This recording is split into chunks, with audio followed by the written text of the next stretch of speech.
Today, we will analyze Realty Income's third quarter earnings result. First, CEO Sumit Roy provided 5 business updates and started with performance highlight. In the third quarter, Realty Income invested $2 billion and raised over $2 billion through equity and debt offerings. This means Realty's investment so far this year is already $6.8 billion, which is quite high as you can see in this decade-long investment trend. And despite challenging capital markets, Realty's AFFO per share grew 4.1% from the previous year to $1.02 per share. And as a result, 2023 AFFO per share guidance is increased to between $3.98 to $4.01 per share. Looking further into investment activities, Realty invested in real estate and leased to a diversified group of clients, which yielded an initial cash yield of 6.9%. In the third quarter alone, the company transacted 132 discrete deals, including 34 sale-leaseback transactions totaling $1.3 billion, and 6 deals exceeding $50 million in size.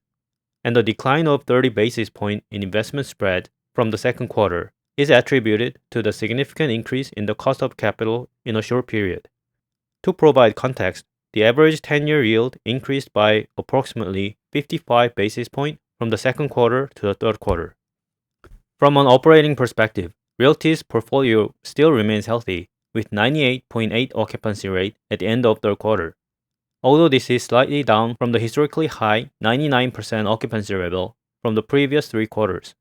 The credit watch list represents 2.5% of annualized base rent, reflecting a 120 basis point decline from the second quarter. This decrease is attributed to the removal of Cineworld from the watch list, following a successful amendment effective on October 1st. So this is a good news. And same-store rent grew at a rate of 2.2%, and the full-year guidance for its growth is approximately 1.5%. The CEO emphasized that the REITs is committed to A3 and A- credit ratings as a top priority in its balance sheet management. During Q3, Realty issued $886 million of equity, primarily through ATM program. And with cash on hand, plus net availability on the credit facility, plus other sources, Realty concluded the quarter with $4.5 billion of liquidity, which is more than 10% of its market cap. Also, as we can see in this graph, current debt maturity schedule is well laddered, limiting future refinancing risks. Although the $3.6 billion due in 2026 seems a bit high.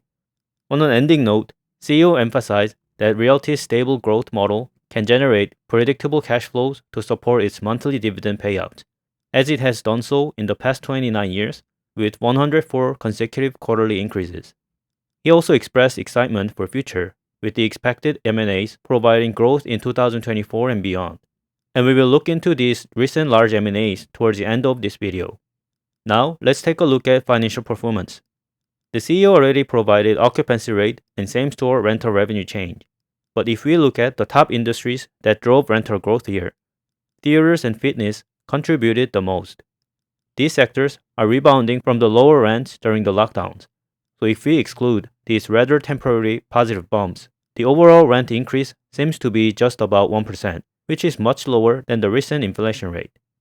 The management team didn't talk about this weakness, but we already saw in our previous analysis of Realty Income that this lag in inflation catch-up is one of the weaknesses of these REITs. Moving on to the total revenue, in the third quarter, Realty generated $1 billion of rental revenue, and adjusting capex and amortization, AFFO to common shareholders was $721 million, which is up 20% from last year. But since Realty Income issued new shares, AFFO per share was $1.02, up just 4% year over year. Since same-store rental probably contributed about half of this growth, the rest came from an increased asset base, mainly through M&As. So if we take a look at Realty's M&A in third quarter, they spent about $1.7 billion and an additional $340 million on property development.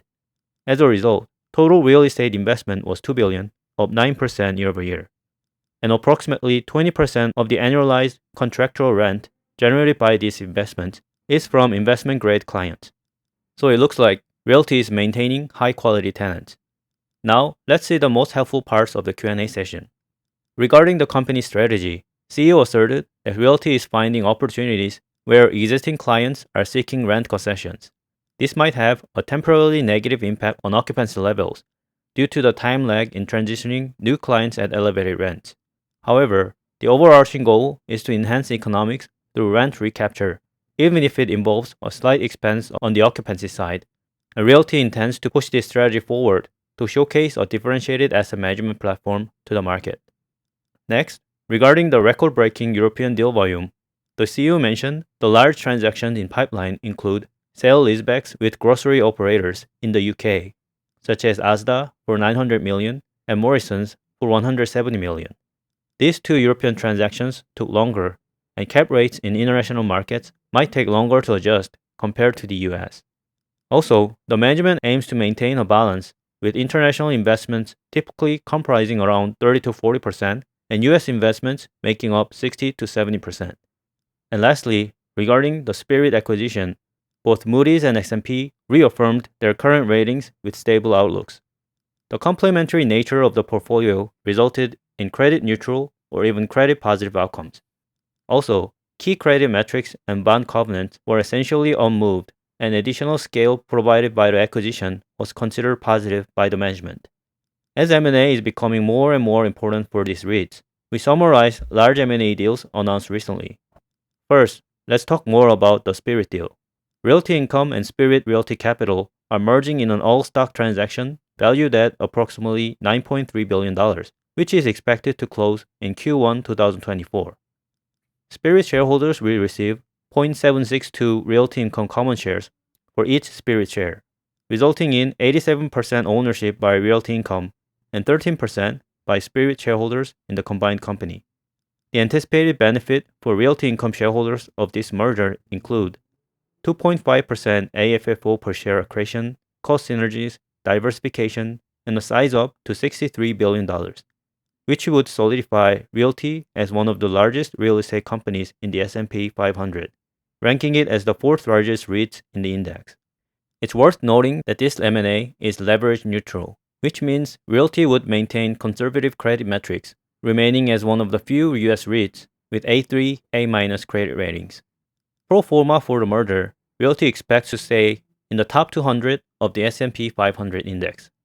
Next, Realty announced a $950 million investment in Bellagio Las Vegas, a deal that would put the casino at a $5.1 billion valuation.